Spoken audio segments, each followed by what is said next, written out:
Enchaîner rapidement. Bonjour à tous. Merci d'être à ce talk. Voilà, les derniers peuvent s'installer, pas de souci. Merci d'être venus. Je sais que c'est une fin de journée qui fait chaud et tout, mais on va essayer de rester réveillé. Ce talk ne sera pas trop technique. Ce sera normalement beaucoup de couleurs, de design, plein de choses très jolies. Vous allez voir, c'est beau pour les yeux ce talk a priori. Je m'appelle Colin Cléry. Je vous présente aujourd'hui Material 3. Material 3, c'est quoi? C'est tout simplement le design system version 3 de Google. Après Material 1, 2 et 3, enfin après Material 1 et 2, Material 3 donc est arrivé. Mais avant toute chose, c'est quoi un design system? Eh bien, un design system, c'est ça. C'est plein de composants, plein de choses que vous pouvez utiliser à travers vos applications, à travers vos sites web, vos plateformes, un petit peu partout. Ça ressemble à ça pour Material 3, mais ça ressemble en fait tout simplement à un ensemble de composants et de règles qui constituent donc un design system. Alors, qu'est-ce que c'est Material Design plus particulièrement et à quoi ça sert? Eh bien d'abord, ça sert à inspirer. Vous inspirez vous pour la création de vos applications. Vous n'êtes pas obligé de tout respecter 100% à la lettre, mais ça permet de vous inspirer, de respecter un certain nombre de règles quand vous n'avez pas d'idée pour designer votre application. Ça permet également d'unifier. Unifier d'abord vos applications dans votre marque, mais également unifier dans tout l'écosystème d'Android, par exemple. C'est pour ça, à la base, que Material Design a existé. C'était pour unifier les applications au sein du système Android. Et puis enfin, ça sert à personnaliser. Material 3 est fait pour être personnalisé, customisé à l'image de votre entreprise et de votre marque. Et on va voir comment ça marche à travers ce talk et à travers cette découverte de Material 3. Alors avant toute chose, je vous propose de revenir un petit peu en arrière, de revenir en 2014 et de voir à quoi ressemblait Material 1, le tout premier Material. En fait, c'est Android 5, hein, globalement, si vous vous souvenez de cette toute première version. À l'époque, rien ne se ressemblait sur Android, c'était la catastrophe. Il y avait des applications qui fonctionnaient d'une manière, d'autres d'une autre. Rien n'avait de sens. Et donc Google est venu avec cette solution, ils ont proposé Material Design. C'était super, ça a réglé le problème. Toutes les applications Google ont commencé à se ressembler. Toutes les applications pas Google ont commencé à se ressembler. Ça, c'était un peu embêtant parce que du coup, plus personne pouvait se différencier. Plus personne savait si c'était une application Google, une application d'une autre marque.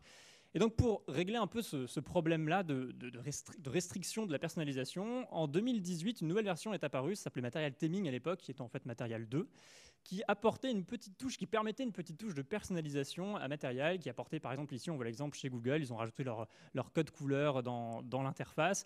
Et donc, chaque marque, chaque entreprise pouvait personnaliser un petit peu plus grâce aux règles un petit peu élargies de Material dans ce nouveau design, dans cette nouvelle itération de design system.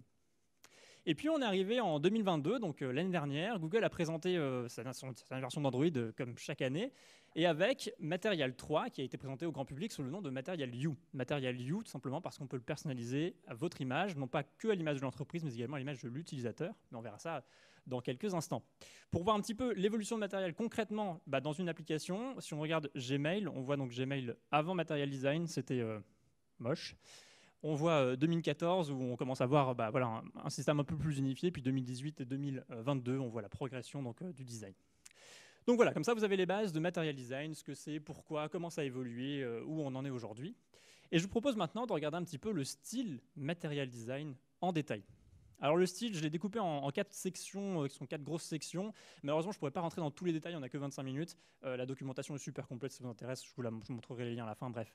On va parler aujourd'hui des couleurs, de l'élévation, des formes et des animations dans la partie style. Et je vous propose sans plus attendre de rentrer dans une section qui devrait, j'espère pas vous endormir, mais qui est un peu complexe, qui est la section des couleurs. Material Design avait un gros problème jusqu'à la version 2. Il y avait genre 2-3 couleurs maximum qu'on pouvait utiliser. C'était pas génial pour la personnalisation. Eh bien, le problème est réglé, mais peut-être pas pour la bonne nouvelle, vous allez voir pourquoi. C'est devenu un peu complexe la manière dont ça fonctionne, mais en même temps, ça permet d'avoir une customisation au maximum de vos applications. Alors, comment ça fonctionne les couleurs sur Material 3?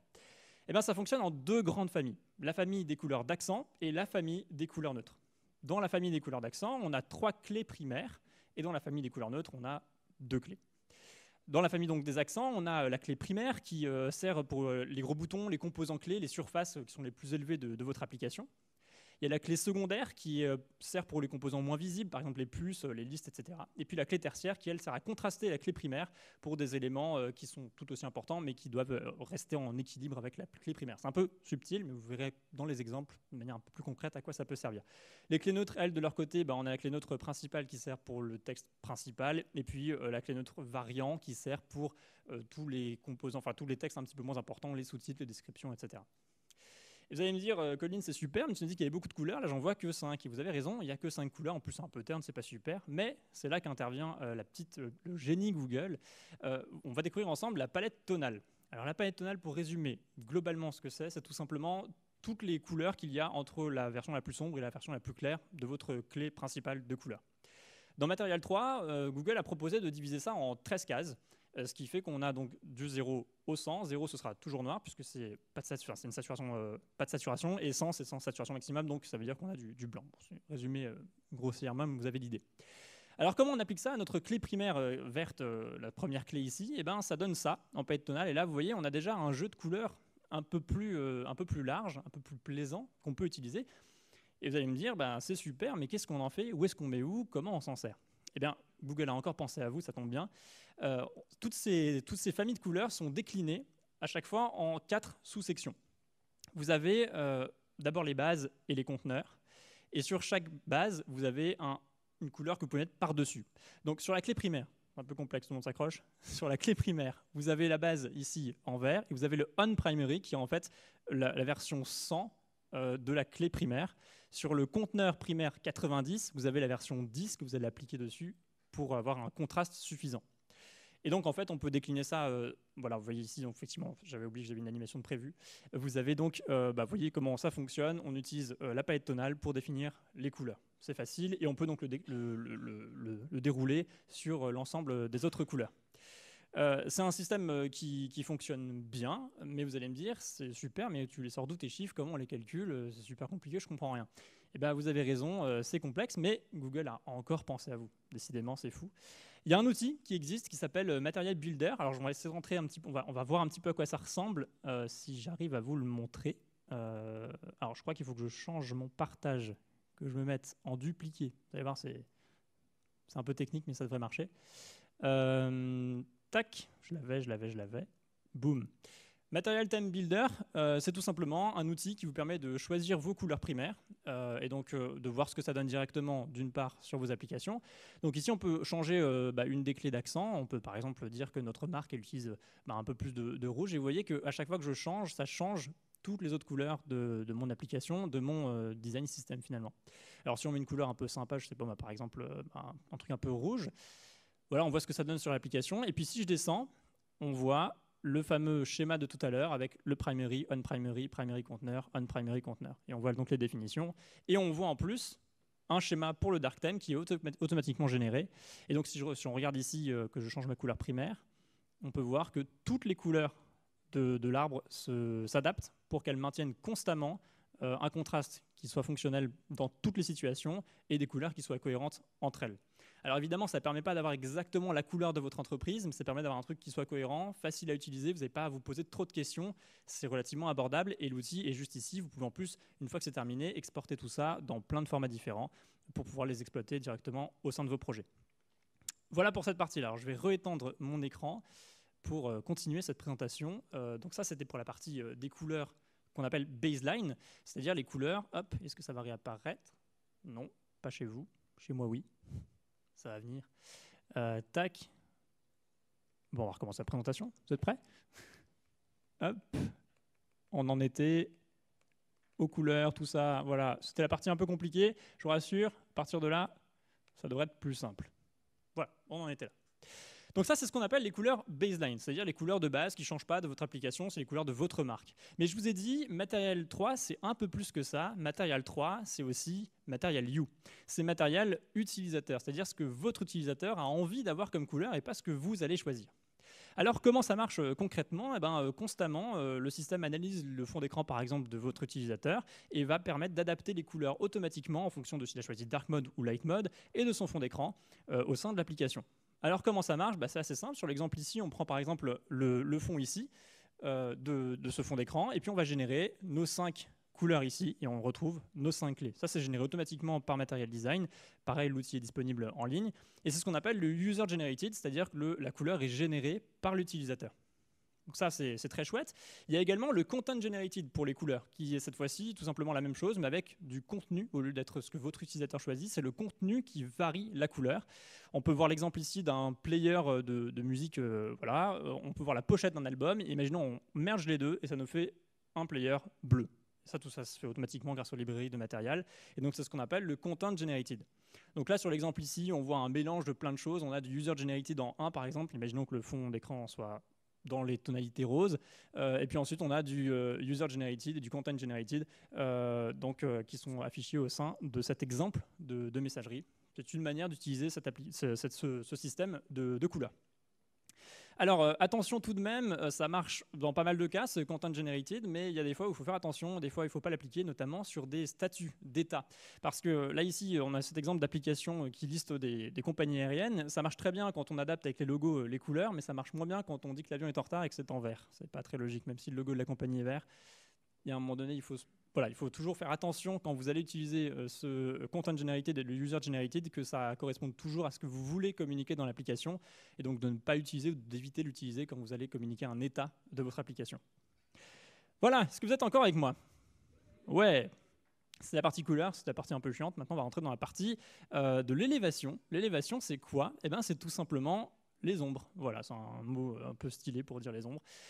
Les ombres, c'est tout simplement la distance par rapport à laquelle se situe votre composant par rapport à la surface de votre écran. Et donc la manière dont ça fonctionnait avec matériel 1 et 2, c'est qu'on utilisait des ombres, tout simplement, pour déterminer qu'est-ce qui était le plus en avant et le plus en arrière sur l'application.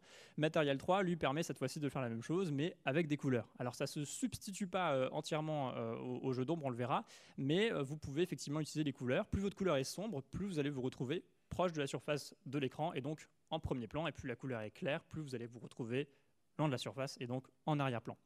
Matériel 3 permet d'utiliser ces 3 systèmes d'élévation. Un premier système donc, de couleurs, qui est donc la nouveauté.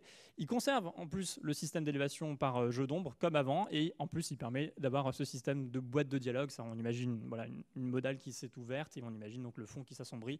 C'est un système de boîte de dialogue assez classique, qui est donc permis dans Matériel 3 pour gérer le système d'élévation. Au-delà de l'élévation, il y a les formes, et les formes ont pas mal changé avec Material 3. Jusqu'à Material 2, il y avait 2 possibilités, grosso modo, des formes arrondies et des formes carrées. Désormais, il y a 7 familles de formes qui vont de none à full en passant par extra small, small, medium, large et extra large. Ça, c'est les design tokens. On en parlait dans ta conférence juste avant, de vitamines. Si vous ne l'aviez pas vu, je ne sais pas si ce sera en replay d'ailleurs, j'en sais rien. Enfin bref, dans tous les cas, voilà, ça c'est en utilisant les design tokens, vous allez pouvoir retrouver les différentes possibilités de formes qu'offre Material 3. Et évidemment, il faut toujours faire attention quand vous allez l'utiliser, puisque parfois il faut s'adapter au contexte, ça ne marche pas toujours, respecter le padding, respecter les espacements, puisque sinon c'est moche et c'est pas le but. Donc quelques exemples de la manière dont on peut décliner ces familles. Par exemple, donc dans la famille des arrondis, on a ici donc une top bar avec none, on a un champ de texte en extra small, on a des chips en small, on a une carte en medium, on a des boutons en large, on a une boîte de dialogue en extra large, et puis on a des boutons en full. Ça permet de voir un petit peu l'entièreté de la palette de ce que vous pouvez faire. Attaquons maintenant la partie animation. La partie animation, c'est toujours une partie super fun parce que c'est toujours une partie qui est super jolie, mais qui est parfois aussi un peu complexe à imaginer.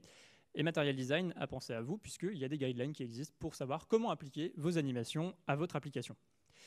Les animations, elles sont un peu partout dans l'application, surtout que Google s'est rendu compte que les performances des appareils mobiles et des appareils globalement avaient évolué, donc on pouvait se permettre plus d'animations, et donc Material 3 fait la part large aux animations. Il y a plein d'animations dans tous les sens.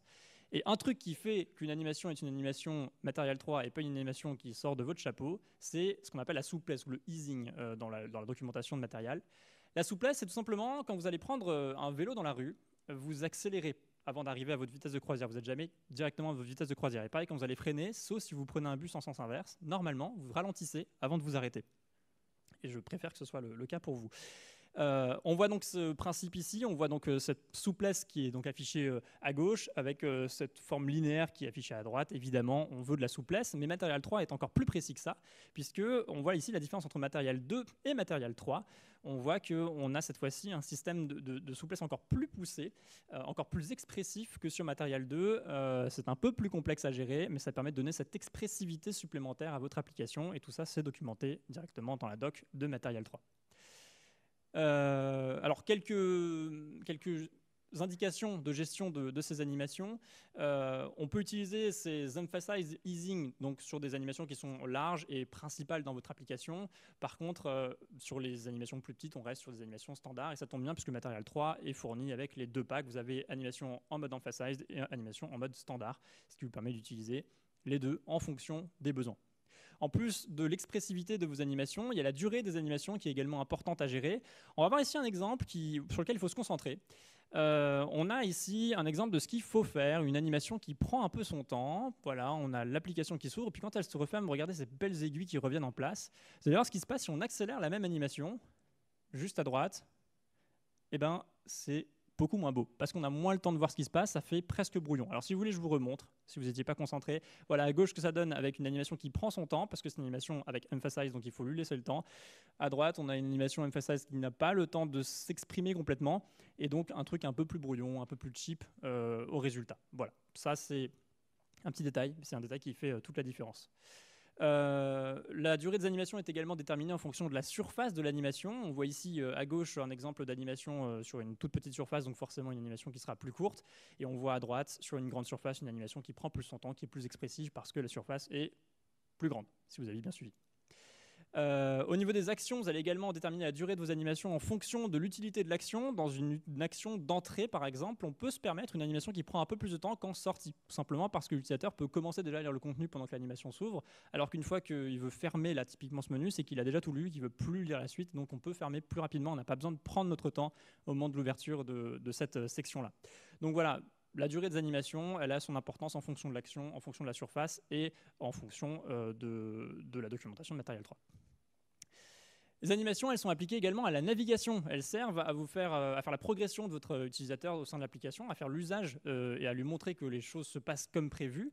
Et donc sur les animations, on a d'abord les animations de progression, qui sont les animations qui se déroulent quand on rentre dans un message, par exemple. Les messages arrivent de droite vers la gauche, puisqu'on progresse, et quand on revient en arrière, ils partent de la gauche vers la droite, puisqu'on revient en arrière. Tout ça, c'est très trivial, mais si vous n'y pensez pas, c'est dans la doc, et ça vous sauvera la vie. Un autre type d'animation, ce sont les animations latérales. L'idée, cette fois-ci, c'est qu'on a des éléments qui sont liés entre eux, qui ont du sens. Par exemple, si on a les albums, on a les artistes, c'est quelque chose qui a un lien entre eux. Et bien du coup, on va utiliser une animation latérale quand on passe de l'un à l'autre. On ne change pas complètement de vue, on change de catégorie. Donc on se permet de rester dans cette même vue en utilisant un système un peu de parallaxe et de scrolling. Et vous aviez remarqué qu'on peut également donc, soit appuyer sur un bouton et scroller avec le doigt pour passer d'une catégorie à l'autre. Et puis enfin, on a la dernière catégorie, les animations de top level. Ça, cette fois-ci, c'est quand on change de vue, on change complètement de contexte. On passe par exemple du home à la librairie de musique. Donc cette fois-ci, on utilise simplement un fade-in et un fade-out, tout classique, pour passer d'une vue à l'autre sans heurter vos utilisateurs avec une animation qui prendrait du temps à charger et qui ne serait pas forcément utile. Voilà pour la partie animation. Alors Material 3, c'est quand même aussi un ensemble de composants que vous pouvez utiliser et qui sont proposés dans une librairie. Je vous propose de passer un petit peu en revue ces différents composants assez rapidement malgré tout, je ne vais pas vous endormir non plus. Il y a les composants d'action qui permettent à vos utilisateurs d'accomplir une action, comme le nom l'indique. On a donc les boutons communs, les boutons segmentés, etc. Tout ça, c'est assez classique. On a les éléments de communication qui permettent d'indiquer à votre utilisateur l'état d'un système, l'état de quelque chose dans votre application. Ça permet de communiquer avec votre utilisateur. On a des badges, des progress bars, des snack bars, etc.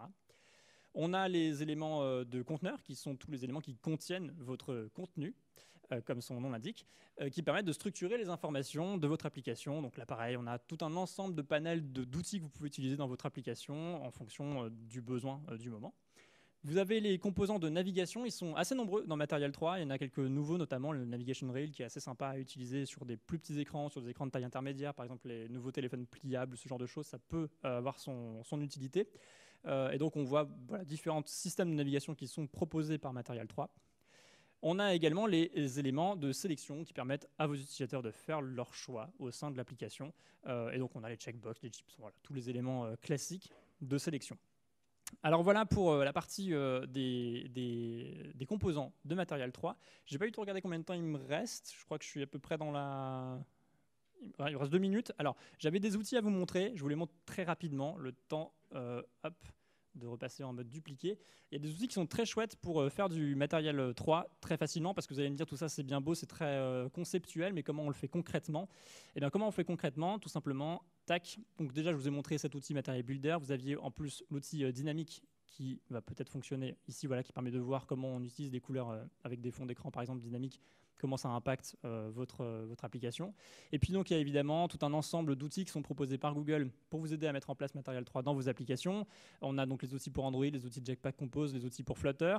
Pas d'outils web encore, même si c'est noté, c'est planifié depuis quelques mois, on attend que ça arrive, pas de date communiquée pour l'instant. Il y a un repo GitHub qui existe, qui commence à progresser, mais tout n'est pas encore disponible dedans, c'est de la bêta, mais ça a le mérite d'exister.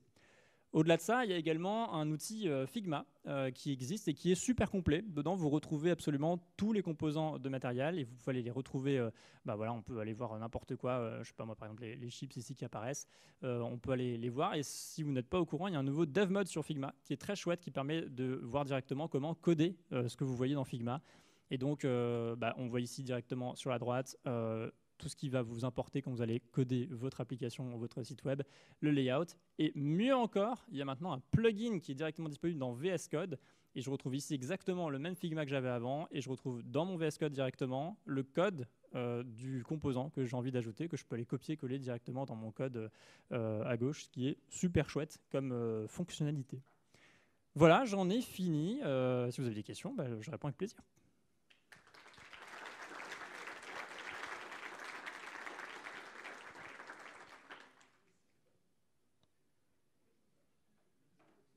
Ouais.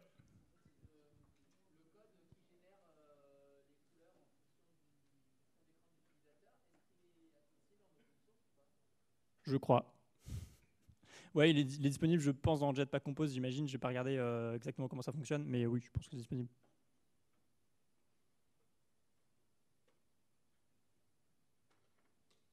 Pas d'autres questions. Je crois qu'on termine pile à l'heure, du coup.